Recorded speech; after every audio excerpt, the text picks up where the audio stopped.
Hey there, it's Tresa. Welcome to my crazy kitchen.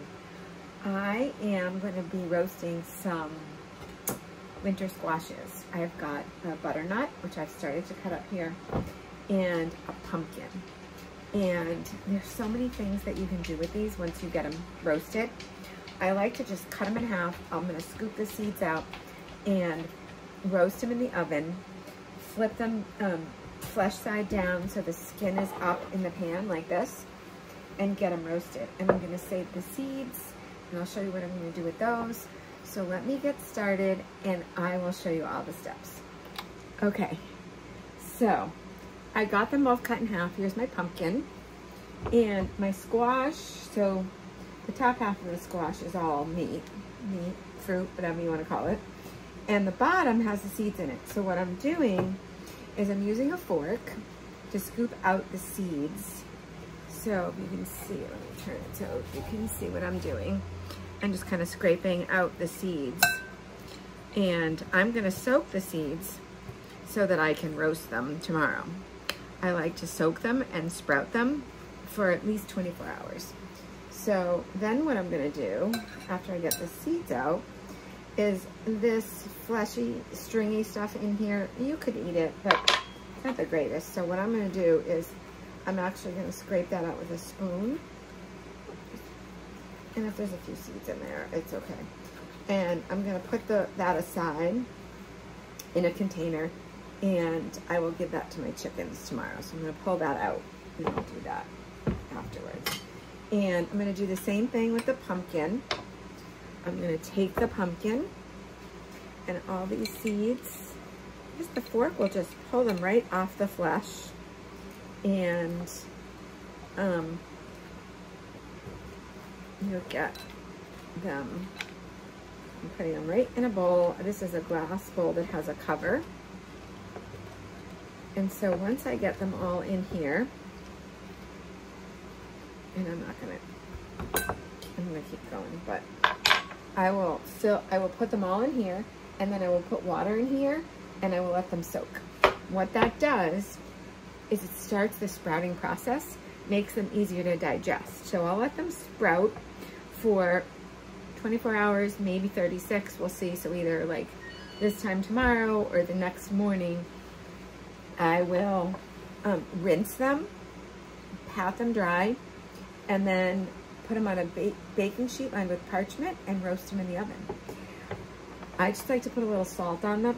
Sometimes when I soak them, I add like On Guard essential oil. It makes it a little spicy. You could add some different seasonings when you roast them if you want to make them a little bit savory, or if you want to make them, you could do like cinnamon if you want it to be a little sweeter taste. Or you can do a savory. Some people like to do them really spicy with like a hot, red pepper, or you could just do like garlic and salt. You could do rosemary, different seasonings if you want to. I really just like the flavor of the seeds, so I usually just put a little salt on them and roast them up in the oven. So I'm gonna get these squashes in the oven. Pumpkin is a winter squash actually. And I will be roasting them at 425. I'll check them at like 20 minutes. They may take a little bit longer. This pumpkin is a smaller pumpkin, and the flesh on it's not that thick, so it might be just 20 minutes. And then I'm gonna scoop them out, and I'll show you that when it's done. And I have lots of ideas for what I'm gonna do with both of these. I mean, I do just love to eat them right after they're roasted because they're so sweet and delicious. I think roasting makes them so sweet. But you can bake with them. I have some recipes for butternut squash where you can toss it up with nuts and cranberries and make a really delicious side dish for the holidays. Pumpkin, of course, makes a really good pie, and a lot of times I just make a crustless pie, like a pumpkin custard, and I love that, and I will eat it for breakfast, lunch, or dinner. It's so delicious. So I will share that with you as we get to the next step. Hey guys, so my squash and my pumpkin came out of the oven. So you can see the pumpkin here, and here's the butternut squash. They're still really hot. So what I like to do is let them cool, and either room temperature, or sometimes if it's like it's evening now, I'm probably gonna pop them in the fridge And I will, when they're nice and cold tomorrow, peel the skin off and mash them up. So I'll come back and show you when I do that and my next steps and what I'm going to make with each of these, because it's going to be yummy. Well, guess what? I went to scoop the pumpkin out to put it in a bowl, and can you see this? The skin is just peeling right off, even though it's still steamy, steamy hot. So I wanted to just show you how easy that is. When you roast it this way, it is so easy. So I'm just gonna put the skin aside. I'll give that to the chickens, and I'm gonna put it in here. I'm not gonna do anything with it tonight. I'm gonna let it cool. But look at that. It just came off in one piece because it roasted so beautifully. And there's your skin. And here is the beautiful pumpkin. So I'm gonna put it in a bowl, and tomorrow I will puree it up and I will make something with it. And I will roast the seeds and I will show you all of that. So stay tuned for more. It's the next day and my butternut squash has been in the fridge. So it's actually nice and cold and super easy to work with. And I wanted to show you how easy it is to get the skin off. So there's a couple different ways you can do it. You can use a spoon and literally just peel it right, like scoop it right out. And that's really what I find the easiest. Although I'll also show you, you can also use a knife and just kind of cut it off, because sometimes it does get a little stuck. And so what you can also do is just take the squash and then just use a knife, especially around the edges, I think is where it gets stuck the most. And you can just take that knife and just cut it off. And then I'm going to give the peels to the chickens. They actually really, really love it. And you can also compost it. So now, butternut squash, you can make, and you can do and butternut squash and pumpkin are really interchangeable for a lot of things. If you have a recipe that calls for pumpkin, you could use butternut squash, vice versa. I like to make pie, like a pumpkin pie. I also love pumpkin bread. You can make soup with either one of them, super easy.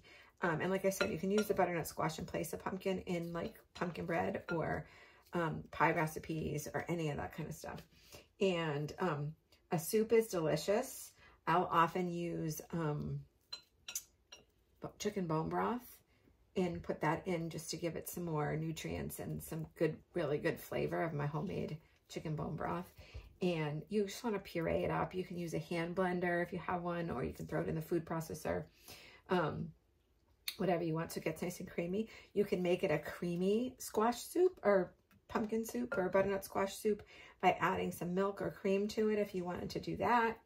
You can make, so savory dishes. You could do like a risotto, and you can, so this is still fairly firm and it will easily puree up, but you can also cut it up if you wanted to make something like a risotto and you want it cubed and you have it all cooked and ready to go. So it really just needs to reheat. So you can make a risotto with butternut squash or pumpkin is delicious. You can do pasta. I sometimes do a pasta, like a sort of like a mac and cheese recipe, only I'll use the squash and cream and season it all up and make that the sauce for the pasta. It's delicious. And you can add beef to it or chicken or whatever kind of protein you wanted to add to it. You could add some beans, like cannellini beans would be delicious. You could also add some other vegetables in with it, and same with the risotto as well. And so many different things you can do with that. And I love to also make, like I said, the breads, zucchini bread, or sorry, not zucchini, wrong squash, pumpkin bread, or you could do it with butternut squash, and you can make muffins. You can make a pie, and I often do a pumpkin pie that's crustless, And there's just so many different ways that you can use these. They freeze really, really well. So you can just freeze them like this in a container, or you can puree it up and have it ready to go if you want to portion it in sizes or whatever. And they freeze really well and come out really easy. I also like to do like an egg bake with either squash or pumpkin, or sometimes I'll just do scrambled eggs if I have some squash in the fridge and I want to just heat it up and then scramble some eggs over top and let them kind of cook, maybe with a little cheese. It's really delicious. And they're so easy and loaded with nutrition. So I hope that you will try roasting some squashes. Super easy. I'll tell you, peeling a butternut squash when it's raw can be really, really hard. But when you see how easy it is after it's roasted to just peel off that skin like that and just pull it off, so much easier. I never ever cut it up until after I cook it anymore, once I learned this trick, because it is the easiest thing. Same thing with pumpkin. A pumpkin skin is really hard. And so just cut it in half, pull the seeds out and get it roasted. And my seeds are still soaking, and I will show you those when I roast them before I finish up this video. I hope you're having a good day. Go find some winter squash. They're readily available from farmers markets or local farms this time of year. A lot of times they have them for a while now because they store really well, and you can get them. And like I said, freezes really well, stores well. So it's a great thing to have on hand through the winter. They're also great to put it into other soups or stews that you're making, just to add some extra creaminess and nutrition to those soups and stews. So any chicken soup or beef and barley, any kind of soup that you're making, you can add the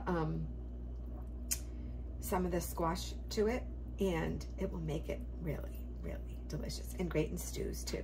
I make a lentil stew with potatoes, and I'll add whatever I have for squashes on hand and other vegetables, and it makes it really delicious, and it adds some creaminess to the stew or the soup as well.